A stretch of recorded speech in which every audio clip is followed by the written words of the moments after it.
Shalom, shalom, meus amados, meus queridos irmãos do Ministério Tropa de Elite de Jesus. Eu me chamo Dayana e eu sou a filha amada de Deus. Eu faço parte do Ministério Tropa de Elite de Jesus. E hoje eu vim trazer o que o Espírito Santo de Deus comunicou ao meu coração. Para você que está assistindo a ministração pelo YouTube, eu te convido a vir participar aqui ao vivo conosco pela plataforma Zoom. Na descrição deste vídeo tem um link, o link de acesso ao grupo do WhatsApp, e você é nosso convidado a fazer parte. Isso porque depois da reunião, depois da ministração na nossa reunião, nós costumamos conversar sobre a palavra ministrada e muitas porções são liberadas por Deus nesse momento. Então, clica aí no link e vem congregar conosco. Amém? Glória a Deus? Então, se eu pudesse dar um título para essa ministração, seria esse: O Senhor está preocupado com os gemidos do seu povo. Não, queridos, essa palavra não será de consolo. Mas se nós ouvirmos o que o Senhor tem a dizer nesta tarde, Ele promete nos dar o descanso. Não o descanso desse mundo, que depende de circunstâncias, mas o descanso daqueles que estão firmados na rocha que é Cristo, que não se abalam, mas descansam, sabendo que Ele é o Todo-Poderoso. É o descanso daqueles que se tornaram o povo escolhido de Deus. Nós vamos começar a ministração desta tarde abrindo as Escrituras Sagradas no livro de Mateus. E eu gostaria de convidar a nossa querida Moa para fazer a leitura, então, do livro de Mateus. O capítulo é o 6. Nós vamos ler do versículo 9 até o versículo 13. Amém. Você pode ler para nós, Moa? Sim. Portanto, vós orareis assim: Pai nosso que estás no céu, santificado seja o teu nome, teu reino, seja feita a tua vontade, tanto na terra como no céu. Fecha ali. O pão nosso de cada dia dá-nos hoje, perdoa-nos as nossas dívidas, assim como nós perdoamos aos nossos devedores. E não nos induz à tentação, mas livra-nos do mal, porque teu é o reino, e o poder e a glória para sempre. Amém. E glória a Deus. Amém. Glória a Deus. Obrigada, Moa. Amém. Então, todas nós conhecemos essa linda oração. Sim. E a realizamos muitas vezes. E glória a Deus por isso. Amém. Quantas Amém. vezes oramos pedindo ao Senhor o que Ele mesmo nos ensinou a pedir? Venha o teu reino.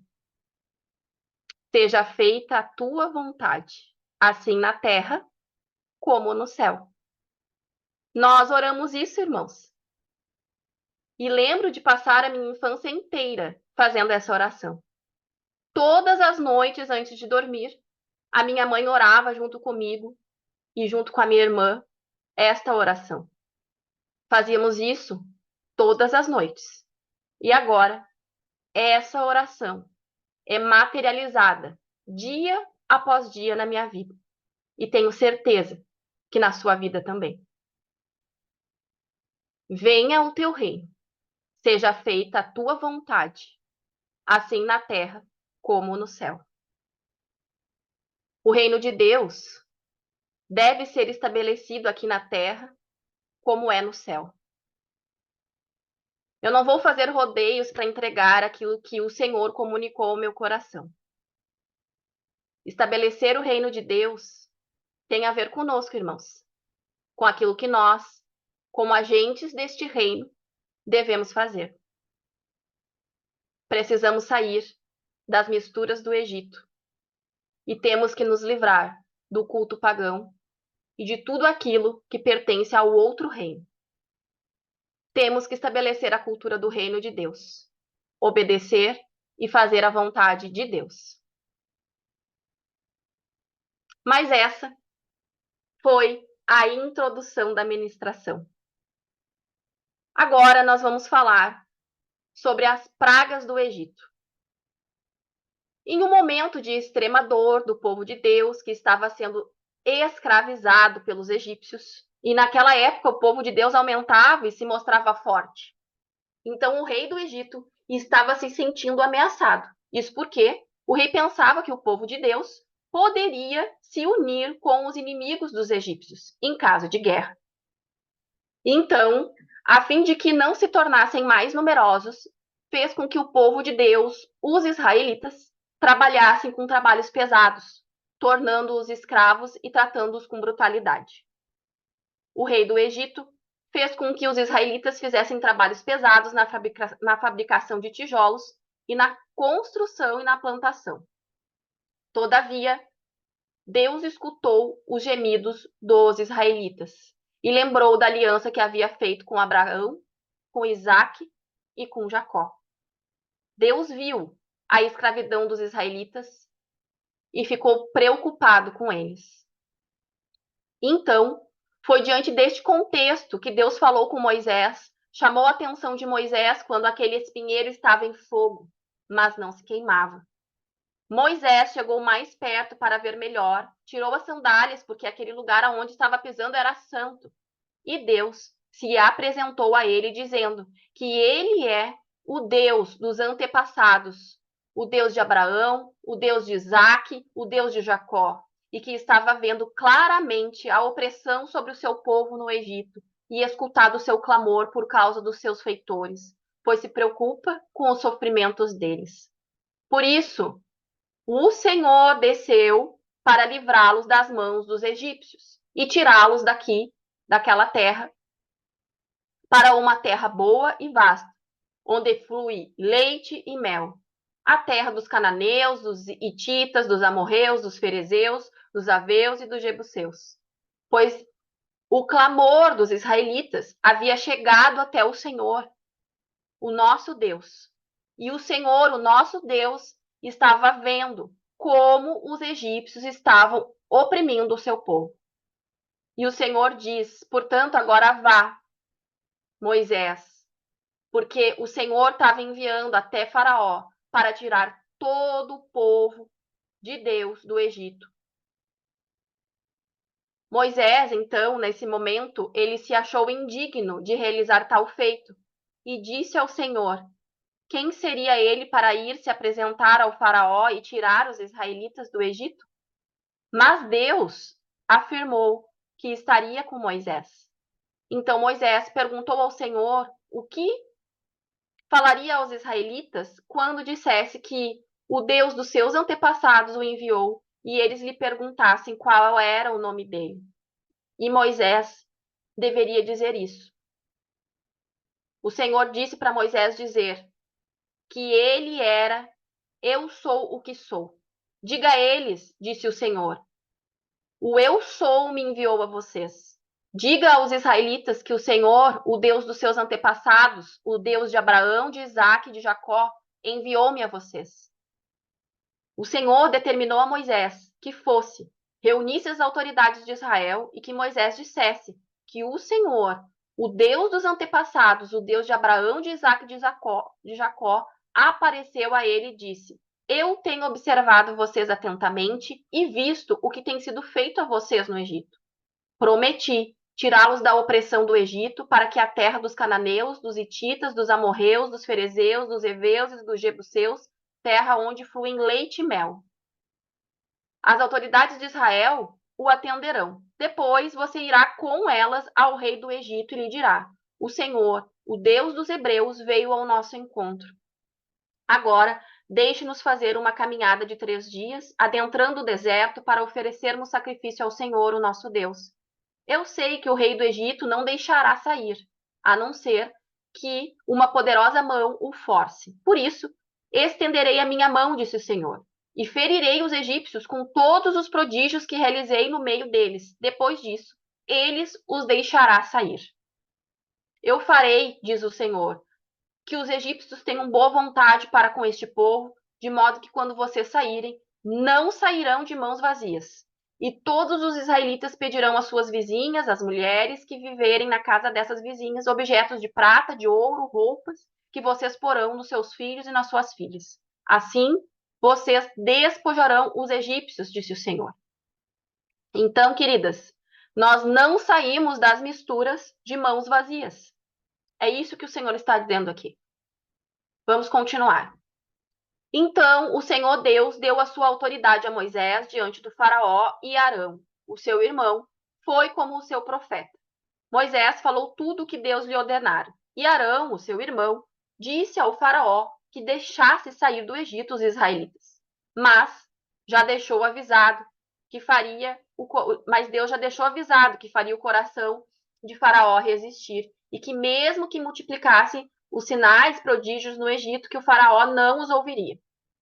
Então, Deus disse que colocaria então a mão sobre o Egito, e com a sua poderosa mão, atos de juízos, irmão, atos de juízo, o Senhor disse, que faria contra o Egito. E foi assim que ele tirou do Egito as suas tropas, o povo dele, os israelitas. Assim, os egípcios ficaram sabendo que Deus é o Senhor. E quando ele estendeu a sua mão contra o Egito e tirou de lá todos os israelitas. Então, queridas irmãs, aqui nós já aprendemos que o Senhor está ouvindo o gemido do seu povo e que ele deseja libertar o seu povo da cultura estranha, aqui representada a cultura do Egito, e que o Senhor pratica, sim, atos de juízo com a sua mão poderosa, para que a sua vontade seja cumprida. Moisés e Arão foram então até Faraó, conforme o Senhor havia ordenado, e foi nesse momento que Moisés apresentou o bastão e ele se tornou numa serpente. Mas mesmo assim, o faraó não atendeu o pedido deles. Então, começou. Veio a primeira praga. A água virou sangue. E com a vara o Senhor feriu as águas do Nilo, e elas se tornaram em sangue. Os peixes do Nilo morreram, o rio ficou cheirando mal, e os egípcios não puderam beber das suas águas. Os peixes morreram, e o Nilo cheirava mal, tão mal que os egípcios não conseguiam beber das suas águas. Havia sangue, irmãos, por toda a terra do Egito. O faraó deu-lhes as costas diante de tudo isso e voltou para o seu palácio como se nada tivesse acontecido. Nem assim o faraó levou isso a sério. E todos os egípcios então cavaram buracos às margens do Nilo para encontrar água potável, pois não podiam beber aquela água. Veio então a segunda praga, as rãs. Arão estendeu a sua mão com a vara sobre os rios, sobre os canais e sobre os açudes, e fez subir deles rãs sobre a terra do Egito. As rãs subiram e cobriram a terra do Egito. Pedindo a Moisés que parasse com aquela praga, o Senhor atendeu o pedido de Moisés. Mas quando, porém, o faraó percebeu que houve o alívio, endureceu de novo o coração e não deu ouvidos ao que Moisés e Arão estavam falando, exatamente como o Senhor disse que aconteceria. E aí veio então a terceira praga. A terceira praga foram os mosquitos. O Senhor determinou que Arão estendesse a sua vara e que ferisse o pó da terra, e que o pó se tornaria em mosquitos por toda a terra do Egito. Quando Arão estendeu a mão com a vara e feriu o pó da terra, surgiram então mosquitos, que vieram sobre os homens e os animais. Todo o pó de toda a terra do Egito transformou-se em mosquitos. Quando, porém, os magos tentaram fazer surgir mosquitos por meio das suas ciências ocultas, eles não conseguiram. E os mosquitos atacaram os homens e os animais. Os magos disseram ao faraó, reconhecendo: isso é o dedo de Deus. Mas o coração de faraó se endureceu e ele não lhe deu ouvidos, conforme o Senhor tinha dito. Aqui, os mágicos não conseguiram mais fazer o que Deus estava fazendo. E os próprios magos reconheceram que aquilo era o dedo de Deus. Então, até a terceira praga, os mágicos conseguiram fazer. E veio a quarta praga, as moscas. Antes de enviar a quarta praga, o Senhor disse a Moisés que se apresentasse ao faraó quando ele estivesse indo às águas e pedisse que deixasse o povo ir prestar culto ao Senhor, e que não deixasse, e que se não deixasse, seria enviado então um enxame de moscas para atacar o faraó, os seus oficiais, o seu povo e suas casas. Tanto as casas dos egípcios quanto a terra em que pisam se encheriam de moscas. Mas, na quarta praga, algo diferente aconteceu, irmãos. Se vocês observarem, o Senhor tratou de maneira diferente a terra onde habitava o seu povo, e nenhum enxame de mosca foi ali.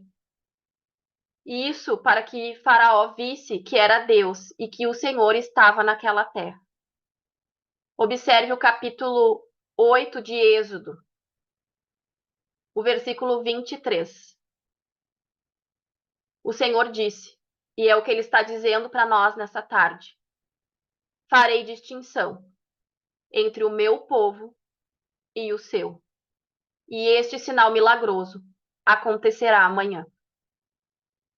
E foi isso que aconteceu, irmãos.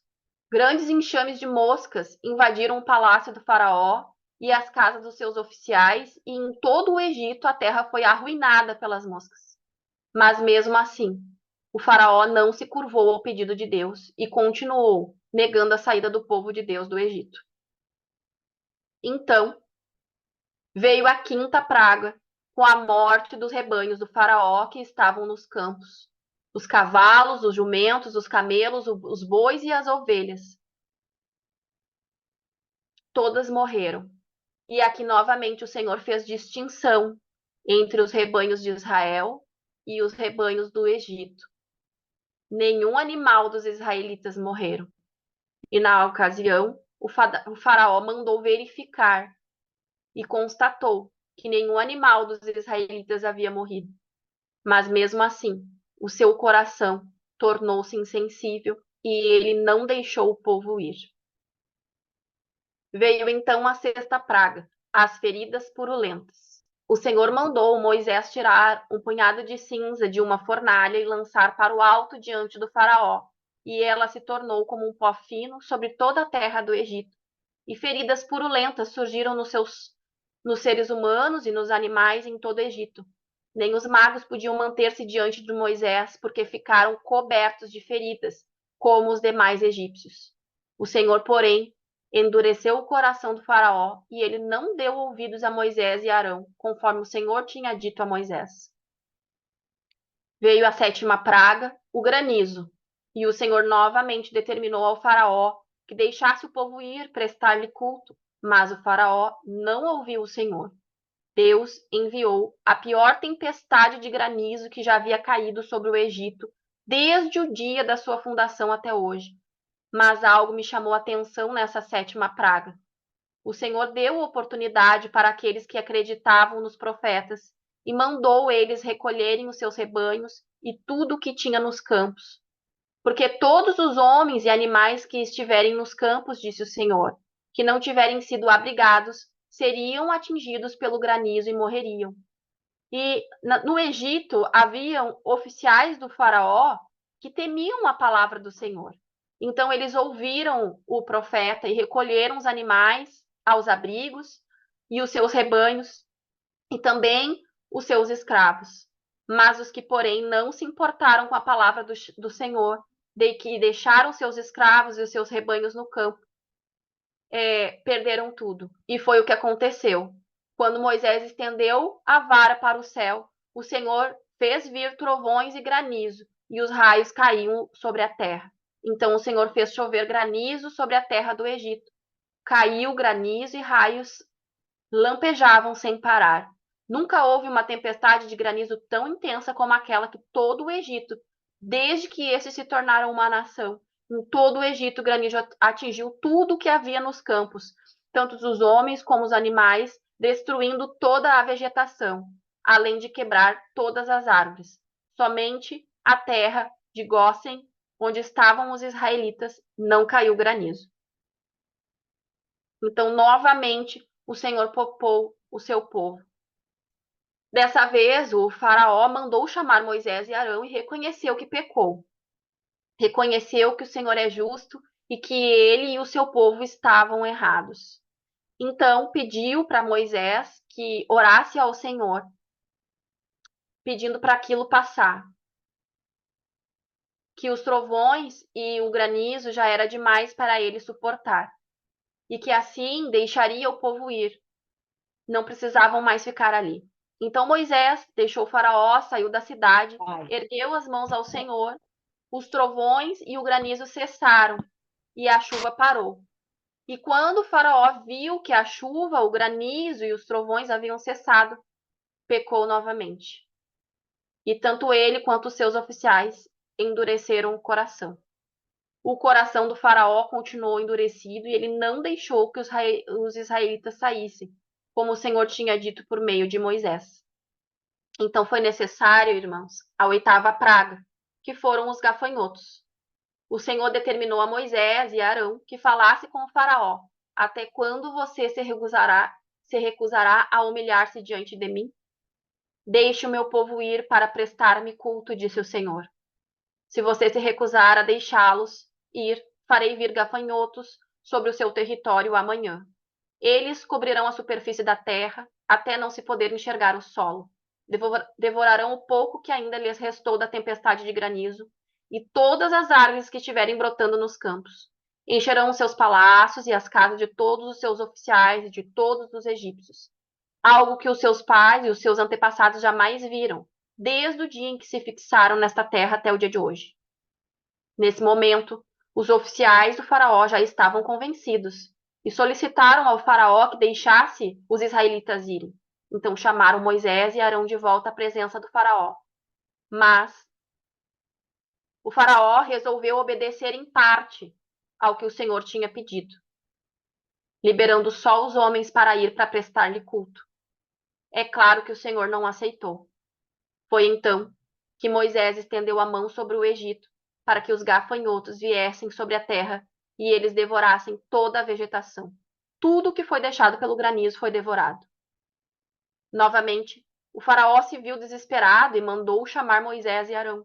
Reconheceu novamente que pecou contra o Senhor, pediu perdão pelo seu pecado e pediu para Moisés e Arão falar com o Senhor para levar aquela praga mortal para longe dele. E foi o que aconteceu. Mas quando passou a praga, o Senhor, porém, endureceu o coração de Faraó e não deixou que os israelitas saíssem. E aí teve que vir a nona praga, que foi as trevas. Moisés estendeu a mão para o céu e trevas cobriram o Egito. Trevas tais que podiam ser apalpadas. Moisés estendeu a mão para o céu e por 3 dias houve densas trevas em todo o Egito. Durante 3 dias, os egípcios não podiam ver uns aos outros nem sair do lugar onde estavam. Contudo, todos os israelitas tinham luz nos locais em que haviam habitado. Novamente, o Senhor poupou o seu povo. E nesse momento, o faraó deixou o povo ir, mas de forma seletiva. Mandou que deixassem as ovelhas e os bois. Mas é claro que o Senhor não aceitou.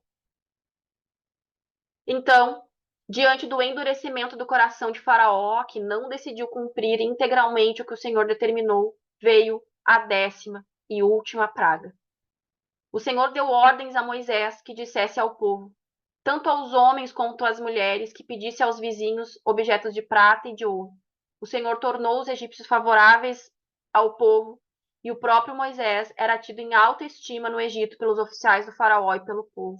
Moisés disse ao faraó que por volta da meia-noite passaria por todo o Egito e que todos os primogênitos do Egito iriam morrer, desde o primogênito do faraó, herdeiro do trono, até o primogênito da escrava que trabalhava no moinho, bem como todas as primeiras crias de gado, que haveria grande pranto em todo o Egito, como nunca houve nem jamais haverá. Entre os israelitas, porém, nem sequer um cão latirá contra o homem ou um animal. Então, vocês saberão que o Senhor faz distinção, sim, entre o Egito e Israel. E todos esses seus oficiais virão a mim, e se ajoelharão diante de mim, suplicando, disse o Senhor, que eles falariam: saiam você e todo o seu povo que o segue. Foi então que o Senhor determinou que Moisés e Arão deveriam orientar o povo a celebrar a Páscoa e que aquele era um ordenamento perpétuo. Então, naquela mesma noite, o Senhor passou pelo Egito e matou todos os primogênitos, tanto dos homens quanto dos animais, e executou juízo sobre todos os deuses do Egito. Eu sou o Senhor.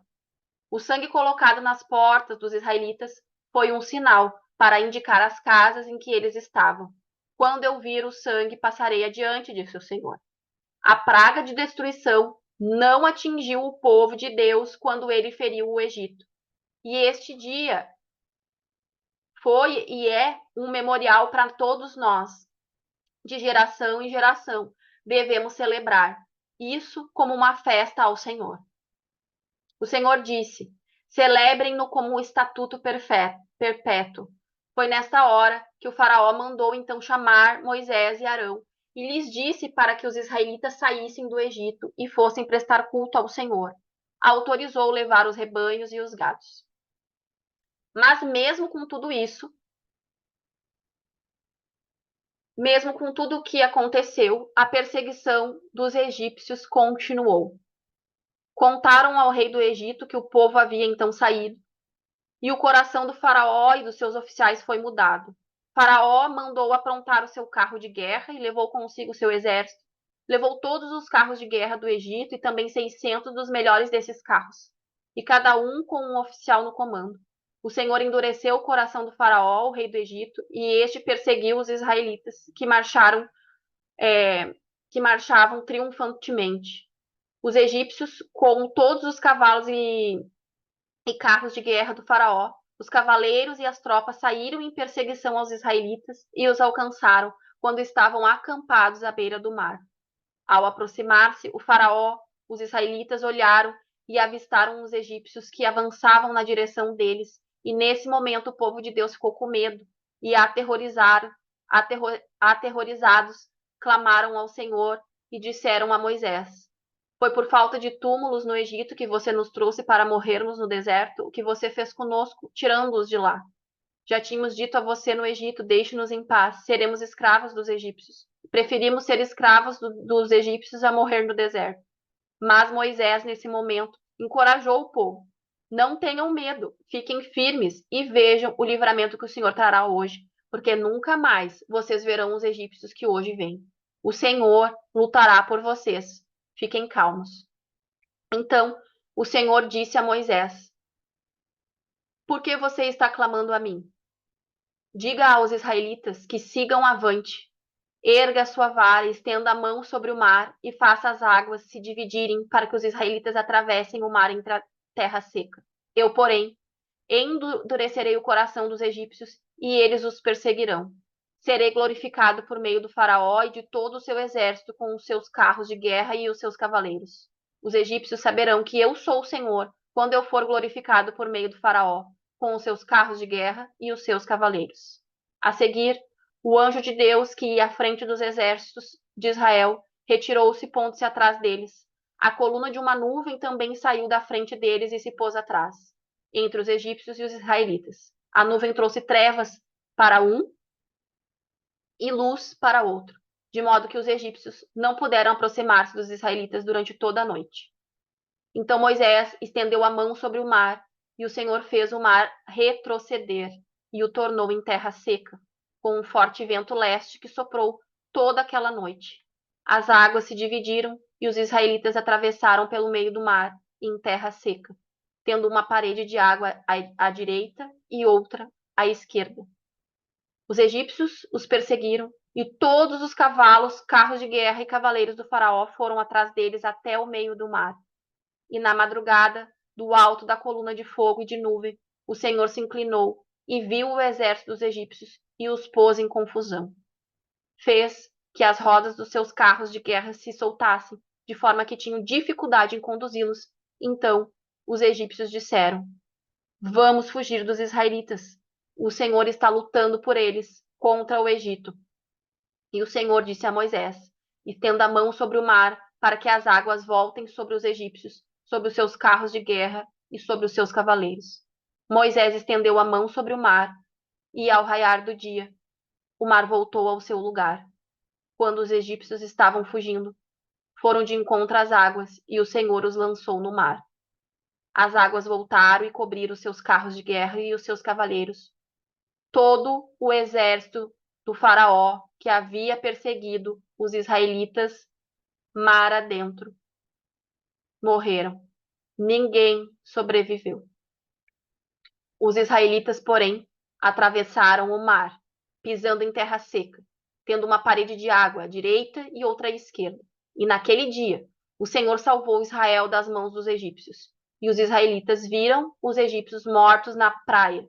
Israel viu a mão poderosa do Senhor contra os egípcios, temeu ao Senhor e pôs nele a sua confiança, como também em Moisés, o seu servo. Glória a Deus e louvado seja o nome de Jesus. Agora, eu gostaria de pedir para a Grazi ler para nós o Salmo 114, irmãos. As maravilhas do Êxodo. Quando Israel saiu do Egito e a casa de Jacó, do meio de um povo de língua estranha, Judá se tornou o santuário do Senhor, e Israel seu domínio. O mar viu isso e fugiu, e o Jordão recuou. Os montes saltaram como carneiros, e as colinas como cordeiros do rebanho. E o que lhe aconteceu ao mar, para que você fugisse assim? E você, Jordão, por que recuou? Montes, por que estão saltando como carneiros? E vocês, colinas, como os cordeiros de rebanho? Trema, ó terra, na presença do Senhor e na presença do Deus de Jacó, porque foi ele que transformou a rocha em lençol de água e o rochedo em manancial. Glória a Deus. Obrigada, Grazi. Louvado seja o nome de Jesus. Com essa história tão poderosa. Aleluia. Com essa história tão poderosa do eu sou quem sou, aprendemos a necessidade que temos de obedecermos e de nos livrarmos das misturas. Agora, eu vou fazer uma oração. Se você desejar fazer também aí da sua casa, da onde você está. Vamos orar, nos arrependendo e pedindo perdão ao Senhor. Senhor Jesus, peço perdão por ainda estarmos misturados com o que não te agrada. Me arrependo e renuncio por mim e pelos meus irmãos todo culto pagão que pratico de forma inconsciente ou consciente, ou que pratiquei. Perdão por estar praticando obras da carne, obras de idolatria, feitiçaria, e por permitir misturas na tua igreja. Perdão, Senhor Jesus, por não ser relevante e não produzir frutos de arrependimento e de justiça. Perdão por não te obedecer prontamente e querer fazer a minha vontade. Perdão, Jesus, por não estabelecer o teu reino e a tua cultura nessa terra. Peço perdão, Jesus, por me preocupar com o que os outros vão pensar e por me importar mais com a minha vontade do que com a sua. Perdão, Jesus, por não ser obediente a ti como deveria. Perdão, Senhor Jesus, por termos que presenciar tantas pragas e tragédias para abrirmos os nossos olhos. Eu me arrependo, Jesus. Tenha misericórdia de mim. Amém. Glória a Deus e louvado seja o teu nome, Jesus. Agora, nós vamos fazer a ceia para selar essa palavra. Pode pegar o seu pão, o seu suquinho e vamos abrir as Escrituras em Mateus 26. Nós vamos ler do versículo 26 até o 28. Então, enquanto estavam comendo, Jesus pegou o pão e deu graças a Deus. Depois partiu o pão e deu aos seus discípulos, dizendo: Peguem e comam, isto é o meu corpo. Senhor Deus, em nome de Jesus, Pai, eu te agradeço, Senhor Deus, porque fazemos parte do teu corpo. Obrigada, Senhor Deus, pelo privilégio, Senhor Deus, que nós temos de estarmos aqui reunidas. Obrigada, Senhor Deus, porque o Senhor nos entrega, Senhor Deus, essa palavra hoje. Obrigada por nos fazer participantes, Senhor Deus, do estabelecimento do teu reino aqui nessa terra. Obrigada, Senhor Jesus querido, porque o Senhor nos escolheu e nós somos agradecidas ao Senhor. Pai amado, em nome de Jesus, eu te peço, Senhor, que o Senhor nos ajude, Senhor, a fazer, Senhor, a tua vontade e estabelecer o teu reino segundo aquilo que o Senhor deseja que façamos. Eu oro, Senhor Deus, em nome de Jesus, Pai. Todos aqueles, Senhor Deus, que entenderam, Senhor Deus, a mensagem de hoje, venham, Senhor, receber força do Senhor, receber a direção do Senhor sobre como estabelecer o reino de Deus aqui nessa terra. Eu te agradeço, Senhor Deus, em nome de Jesus, por esse pão em que nós estamos ceando nesse momento, Pai, porque sabemos, Senhor, que o Senhor está aqui e apontamos no mundo espiritual, fazemos parte disso, Pai, fazemos parte do teu corpo, em nome de Jesus. Amém. Podem comer todos. Obrigada, Senhor Jesus. Em seguida, pegou o cálice de vinho, agradeceu a Deus, depois passou o cálice aos discípulos, dizendo: Bebam todos vocês, porque isto é o meu sangue, que é derramado em favor de muitos para o perdão dos pecados. O sangue que garante a aliança feita por Deus com o seu povo. Pai amado, em nome de Jesus, Pai, eu te agradeço, Senhor Deus, o teu sangue derramado, Senhor, para o perdão, Senhor Deus, dos nossos pecados. Obrigada, Senhor Deus, por tudo que o Senhor fez e faz por nós, Pai, todos os dias. Eu te agradeço, Senhor Deus, em nome de Jesus, Pai, e te peço, Senhor, que esse suco, Senhor Deus, venha, Senhor, nos limpar, Senhor, do nosso pecado. Peço que o Senhor venha, Senhor Deus, nos purificar, Senhor, nesta tarde. E que a gente faça, Senhor Deus, em nome de Jesus, Pai, o teu reino, Senhor Deus, estabelecido aqui nessa terra. Eu oro, Senhor Deus, em nome de Jesus, Pai, que o Senhor nos ajude a fazer a tua vontade, assim como é no céu, Senhor. Eu peço, Deus, em nome de Jesus, que o Senhor venha, Senhor Deus, sobre a vida de cada uma de nós aqui nessa sala, ou das pessoas que estão assistindo essa ministração e entenderam, Pai, aquilo que o Senhor tem para ser estabelecido. Eu peço que o Senhor nos ajude, Senhor, em nome de Jesus. Nós somos completamente dependentes de Ti e apontamos nesse momento para o mundo espiritual, que nós fazemos parte, Senhor Deus, disso, que nós somos, Pai, a Tua igreja aqui nessa terra. Em nome de Jesus. Amém. Podem beber todos. Glória a Deus. Obrigada, Senhor Jesus. Nós te agradecemos, Senhor. Nós te louvamos, Senhor Deus, e te bendizemos, Pai. Só Tu és santo, Senhor, digno do louvor e da adoração, Senhor. Amém. Obrigada, Jesus.